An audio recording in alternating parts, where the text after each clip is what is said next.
Kibor ke Tnad wildlife ke distrik Bhoi haka kan truk yong arajar orpusan kila Pyndep no bantang ya kemet jong Hati Khlaw ubalayap ke Khlaw ko bahap au ka khatsau mer tamul kuci. Mereka met jong Hati la Thang dak bobot tek kat kum ki kendon jong ke Wildlife Protection Act kata Hadien bala Pyndep ya ke Postmortem. Hagi jing Pyndep ke Postmortem bat bantang no yang Hati Lairon langru da Usachin Gavadev DFO Wildlife Shillong, Dr. Duwaki Rangat, Assistant Professor ke St. Edmunds College Shillong, uba Lining Walang Range Officer ke Wildlife jong ke distrik Bhoi bagi nong tray jong ke Tnad. Habakran ki nong pathai kubor na kaliang DFO le pentep bahag step jong ka khatsan trek uyayong kilio jing tep na kinong chong shnong ka khatsau mer tamul kuci.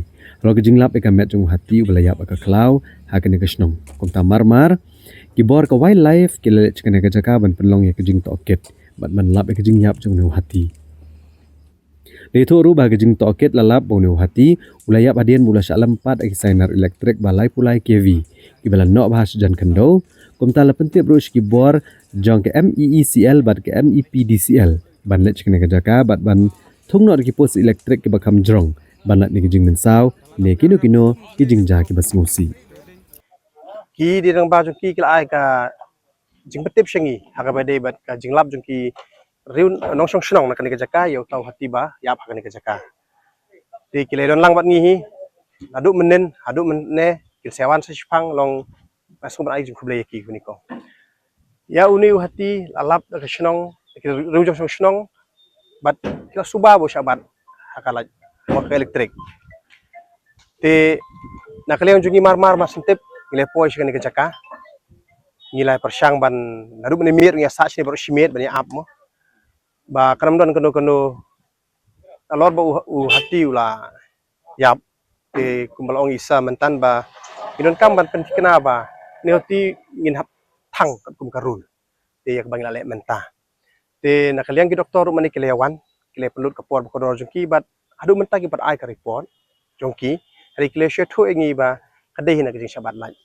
hakajing sotho mo yong badangim thang sumudur ngiatep yuni Hati sumudur ngishim kanuksa yo ba atep don gibreu ki banati kini od ya gibinyet ki od kini kita kata kalong be an de ban laj na kita gi e karul permi de ban thang ba khnang ba kanong de pelut baro. This is basically death of elephant due to electrocution.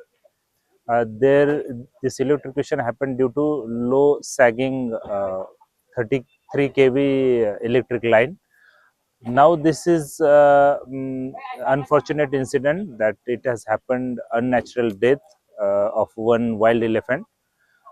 Just to take this remedial measures, we already instructed the MECL to check out such points where the elephants may cross. Will do in coordination with the MECL one survey, and we'll try to rectify these errors or the areas where these voltage lines are low hanging, especially 33 kV. Now, after this incident, we come to know, as per procedure, we have to dispose of carcass under Wildlife Protection Act. There are disposal of wildlife article rules 2023. As per that, committee has already been made. Then we all members were present, and then in their presence only, this carcass is burned. Now, this actually veterinary department has done a post-mortem report. They have not given their official report. Still, prima facie, what they revealed to us is that this is death due to electrocution.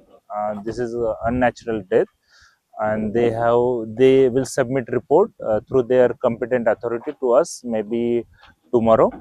So with that will be a kind of evidence or report for us. So as per procedure, now we are just disposing of carcass through incineration. So there should not be any stealing of wildlife article such as its tusk and some other parts of the body. So we'll dispose of carcass as per that procedure.